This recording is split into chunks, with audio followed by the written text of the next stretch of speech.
উৎসাহিত এমপিওভুক্ত কর্মচারী সংগঠনের জোট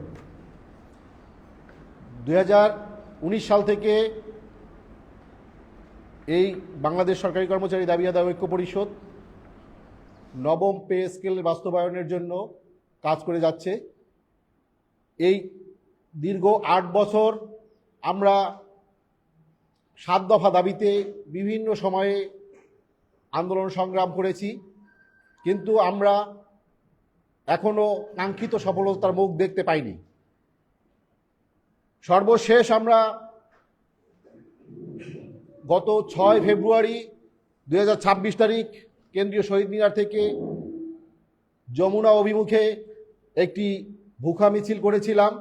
সেই মিছিলের শেষ পর্যায়ে গিয়ে যমুনার সামনে একটি অনাকাঙ্ক্ষিত পরিস্থিতির সৃষ্টি হয়। যে অনাকাঙ্ক্ষিত পরিস্থিতির কারণে আমাদের প্রায় 1.5 শতাধিক কর্মচারী স্প্লিন্টারবিদ্ধ হয়, লাঠি পেটায় আহত হয় এবং গুরুতরভাবে জখম হয়। এর মধ্যে বেশ কয়েকজনের পা ভেঙে যায়, যারা বিভিন্ন হাসপাতালে চিকিৎসাধীন ছিলেন। এখনও বেশ কয়েকজন প্রায় স্থায়ী পঙ্গুত্ব বরণ করে চলেছেন।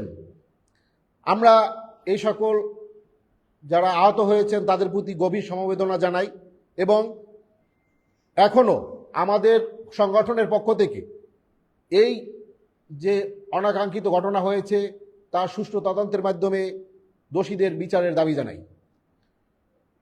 প্রিয় সাংবাদিকবৃন্দ, আপনারা জানেন 2015 সালে যে পে স্কেল হয়েছিল, সেই পে স্কেলে একটি ব্যাপক বেতন বৈষম্য হয়েছিল।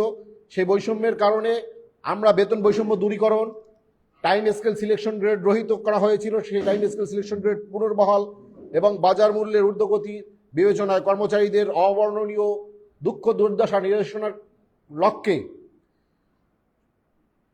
বিগত আওয়ামী লীগ সরকারের কাছে বেশ কয়েক বছর ধরে এই দাবি জানিয়ে আসছিলাম যে আমাদেরকে পে স্কেল দেওয়া হোক। প্রজাতন্ত্রের কর্মচারীদের 5 বছর পর পর পে স্কেল প্রদান করা হয়, কিন্তু 11 বছর পূর্ণ হলেও অদ্যাবধি এই কর্মচারীদের কোনো পে স্কেল দেওয়া হয়নি।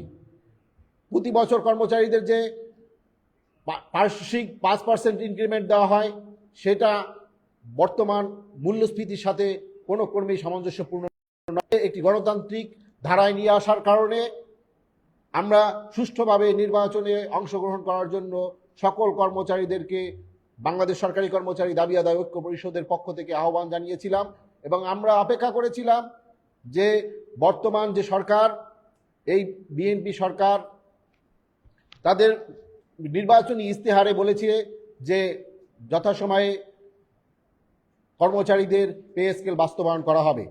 আমরা সেই লক্ষ্যে একটি বিজয় অর্জন করেছেন। সেই বিজয়ের মাধ্যমে যে সরকার গঠন করেছেন, এই সরকার তার প্রতিশ্রুতি বাস্তবায়ন করবেন। কিন্তু আমরা